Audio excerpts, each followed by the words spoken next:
नमस्कार दोस्तों। 15 दिन के अंदर शेख हसीना यानी बांग्लादेश की जो प्रधानमंत्री हैं भारत यात्रा पर दूसरी बार आ रही हैं लगातार। क्या इसका सबसे बड़ा कारण तीस्ता जल विवाद है? तो आइए समझते हैं इसमें चीन दखल क्यों दे रहा है। क्योंकि तीस्ता रिवर्स पर बांग्लादेश की जो प्रधानमंत्री यानी बांग्लादेश चाहता है कि इस पर एक बहुत बड़ा डैम बने।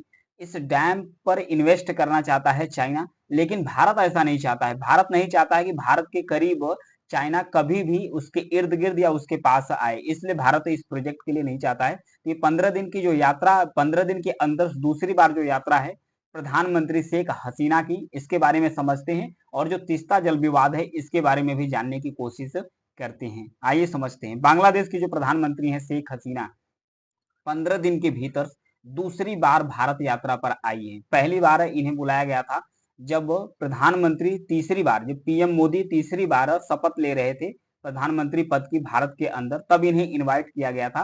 तो उसमें जितने भी गेस्ट आए थे उसमें से एक गेस्ट जो पीएम शेख हसीना है यानी बांग्लादेश की जो प्रधानमंत्री है ये भी आई थी। उसके बाद दूसरी बार इनवाइट किया गया है भारत की तरफ से जो प्रधानमंत्री है शेख हसीना को। एक जब तीसरा कार्यकाल अपना पूरा करने जा रहे हैं पीएम मोदी जी, ये पहली किसी भी राष्ट्राध्यक्ष की पहली आधिकारिक यात्रा होगी। तो जो पीएम शेख हसीना है न केवल पीएम मोदी से मिलेंगी बल्कि जो विदेश मंत्री हैं एस जयशंकर साहब उनसे मिलेंगी, और जो राष्ट्रपति हैं द्रौपदी मुर्मू जी उनसे भी मुलाकात इनकी होगी, और जो उपराष्ट्रपति हैं जो धनखड़ जी हैं उनसे भी मुलाकात होगी, यानी जगदीप धनखड़ जी से भी मुलाकात होगी। तो आइए समझते हैं कि दोनों ही देशों के बीच में जो इम्पोर्टेंट है समझौता ये है क्या, इसके बारे में जानने की कोशिश करते हैं। तो सबसे पहले फोकस करते हैं जो तीस्ता रिवर्स है। यहाँ पर देखिए तीस्ता रिवर आई कहाँ से है, सिक्किम के अंदर से जो हिमालय है वहां से निकलकर तीस्ता रिवर निकलती है। तीस्ता रिवर, तो इससे पहले तीस्ता रिवर जो विवाद है इससे जानने से पहले एक विवाद जो गंगा नदी पर बना है उस पर समझने की कोशिश करते हैं। 1975 की बात है, 1975 की बात है। गंगा के जल बंटवारे से लेकर भी विवाद था। गंगा से जल बंटवारे को लेकर भी विवाद था, क्योंकि गंगा जल का जो मैक्सिमम गंगा नदी है ये भारत से होकर गुजरती है और फिर उसके बाद बांग्लादेश में प्रवेश करती है। इस पर विवाद था, तो 1975 में इस पर एक समझौता होना था, लेकिन समझौता किसी कारणवश नहीं हो पाया। तो 1996 में यानी 1996 में एक समझौता हुआ था। समझौता हुआ था गंगा रिवर्स पर, एक बना है फरक्का बैराज। फरक्का बैराज को लेकर बांग्लादेश नाराज रहता है कि इस वजह से जो गंगा का पानी है कभी स्लो कभी फास्ट बांग्लादेश के अंदर प्रवेश करता है। ये जो फरक्का बैराज बना है ये पश्चिम बंगाल और बिहार के बॉर्डर पर फरक्का बैराज को बनाया गया है। तो 1996 में यानी 1996 में एक संधि हुई थी। ये 30 सालों के लिए संधि हुई थी। 30 सालों को संधि हुई थी गंगा नदी जल बंटवारे को लेकर संधि हुई थी। तो 30 साल का ये जो समझौता हुआ था 1996, ये अगले ही साल खत्म होने वाला है। तो इसको भी लेकर जो बांग्लादेश की प्रधानमंत्री है शेख हसीना भारत के दौरे पर आ रही है, उसके साथ साथ जो उनका तीस्ता रिवर मास्टर प्लान है उसको भी लेकर आ रही है। क्योंकि जो बांग्लादेश की जो पीएम है उनके द्वारा कहा जा रहा है कि जो तीस्ता रिवर है उसके कारण से कभी पानी अधिक आता है। तो जब पानी अधिक आता है तो बांग्लादेश के अंदर बाढ़ की समस्या देखने को मिलती है, और जो भूमि कटाव है जल के कारण भूमि का कटाव भी होता है। कभी कभी गर्मियों के समय में पानी की कमी होती है तो जल संकट का भी सामना करना पड़ता है। तो इन सब सारे मुद्दे को लेकर इस जो तीस्ता रिवर है इस पर बांग्लादेश के जो प्रधानमंत्री हैं ये चाहती हैं कि तीस्ता रिवर पर बांग्लादेश के अंदर एक बहुत बड़ा बैराज बनाया जाए, एक बहुत बड़ा डैम बनाया जाए, ताकि जो पानी है तीस्ता रिवर से जो पानी आ रहा है इसको स्टोर करके रखा जाए। जो सरप्लस पानी अधिक पानी इसमें स्टोर करके रखा जाए, जब गर्मी में जल संकट हो जाएगा तो उस समय इसका पानी बांग्लादेश के अंदर इस्तेमाल किया जाए। तो ये जो तीस्ता रिवर का जो मास्टर प्लान है इसमें लगभग खर्च कितना आ रहा है, $1 बिलियन का खर्च आ रहा है। ये जो $1 बिलियन का खर्च है ये चाइना वहन करने के लिए तैयार है। बांग्लादेश ने मदद मांगी है तो कर्ज देने के लिए चाइना तैयार है।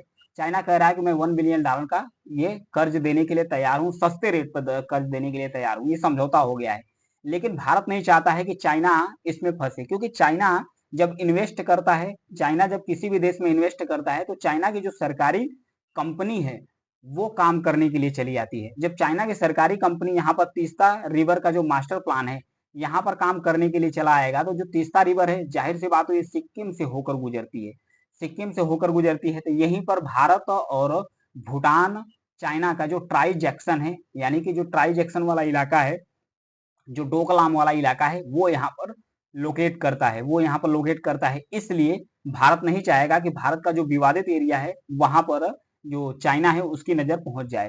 तो क्योंकि जब चाइना की सरकारी कंपनी है, क्योंकि चाइना पर भारत आरोप लगाता है, इवन अन्य देश भी चाइना पर ये आरोप लगाते हैं कि चाइना के द्वारा किया क्या जाता है।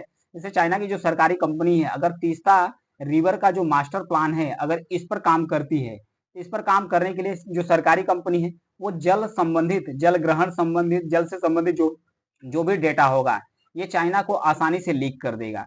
और फिर उसके बाद जो लोकेशन है डोकलाम वाला, जो इम्पोर्टेंट लोकेशन है, यहाँ से सिलीगुड़ी जो कॉरिडोर है वो भी नजदीक पड़ता है। सिलीगुड़ी कॉरिडोर नजदीक पड़ता है, इसलिए भी भारत नहीं चाहेगा कि यहाँ पर चाइना यहाँ पर आ जाए। कैसे? ये जो सिलीगुड़ी कॉरिडोर है ये भारत का जो मेन लैंड है उससे जो भारत का जो पूर्वोत्तर राज्य है इसको कनेक्ट करता है। अगर इसके करीब चाइना पहुंच जाता है, चाइना की जो सेना या कोई भी पहुंच जाता है, तो चाइना का प्लान है कि अगर ये सिलीगुड़ी कॉरिडोर यानी जिसे चिकन नेक के नाम से जाना जाता है, इसे अगर किसी तरीके ब्लॉक कर दिया जाए तो भारत की जो पहुंच है ये पूर्वोत्तर राज्य से कट जाएगी। जब पूर्वोत्तर राज्य से भारत की पहुंच कट जाएगी तो भारत की जो सेना है, जो हथियार है वो पूर्वोत्तर राज्य में नहीं पहुंच पाएंगे। तो चाइना को ये आसानी होगी कि भारत का जो पूर्वोत्तर राज्य है उस पर कब्जा आसानी से कर ले। खास करके जो भारत का जो अरुणाचल प्रदेश है वहां पर चाइना आसानी से कब्जा कर ले। तो इन सब सारे चीज को लेकर डर है भारत के अंदर। भारत नहीं चाहता है कि चाइना इसके करीब पहुंचे। तो आइए एक नजर डाल लेते हैं तीस्ता रिवर के जो ओरिजिनेटिंग पॉइंट है उस पर। यहाँ पर देखिए जो सिक्किम है, सिक्किम के अंदर जो हिमालय है वहां से निकलती है, ओरिजिनेट्स होती है तीस्ता रिवर्स। खासकर सिक्किम के अंदर जो कांगसी एंड जेमू ग्लेशियर है, कांगसी एंड जेमू ग्लेशियर है, यहाँ से तीस्ता रिवर्स निकलती है। और ये इसकी जो मेजर ट्रिब्यूटरी यानी जो इसकी सहायक नदी है लगभग रंगीत नदी है, रंगीत रिवर्स है, और इसके बाद दार्जिलिंग रिवर्स है। ये सब रिवर्स है इसकी जो सहायक रिवर है यहाँ से आकर गुजरती है। फिर उसके बाद जो तीस्ता रिवर्स है ये इसका जो फ्लड प्लेन है यानी कि जो इसका जो जल बाढ़ वाला एरिया है वो लगभग 27,500 स्क्वायर किलोमीटर है। 27,500 किलोमीटर बांग्लादेश के अंदर पड़ता है, तो इसलिए बांग्लादेश के लिए भी ये काफी ज्यादा इंपॉर्टेंट हो जाती है। तो यहाँ पर जो गंगा रिवर्स है, तीस्ता रिवर तो यहाँ है ही, और फिर यहाँ पर जो गंगा रिवर्स है यहाँ पर बैराज बना है, और जो तीस्ता रिवर्स है, तीस्ता रिवर्स का जो जल बंटवारा है इसको लेकर बांग्लादेश चाहता है कि जो 50% जो इसका जल है तीस्ता रिवर्स का ये बांग्लादेश को मिल जाए। अब भारत चाहता है कि जो 55% इसका पानी है वो खुद ही इसका इस्तेमाल करे।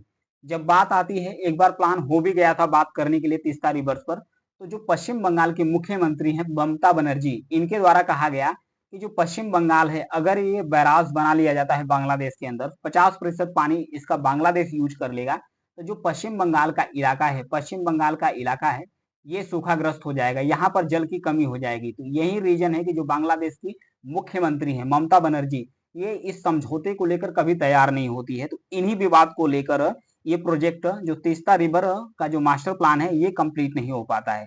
ये जो तीस्ता रिवर्स है अगर इसकी लंबाई की बात किया जाए तो जो 83% जो तीस्ता रिवर्स है ये भारत के अंदर सिक्किम पश्चिम बंगाल से होकर गुजरती है। फिर उसके बाद जो 17% इसकी यात्रा होती है ये बांग्लादेश के अंदर करती है। तीस्ता रिवर 17% तक फ्लो करती है यहाँ पर, और 1 करोड़ लोग निवास करते हैं। भारत और बांग्लादेश लेकर 1 करोड़ लोग निवास करते हैं जो तीस्ता रिवर्स है उसके बेसिन में निवास करते हैं, इस पानी का इस्तेमाल करते हैं। तो इसी को लेकर विवाद है, इसी समझौते को लेकर आई है बांग्लादेश के जो प्रधानमंत्री है भारत यात्रा पर आई है। क्या तीस्ता रिवर्स का जो समझौता है ये क्लियर हो पाएगा?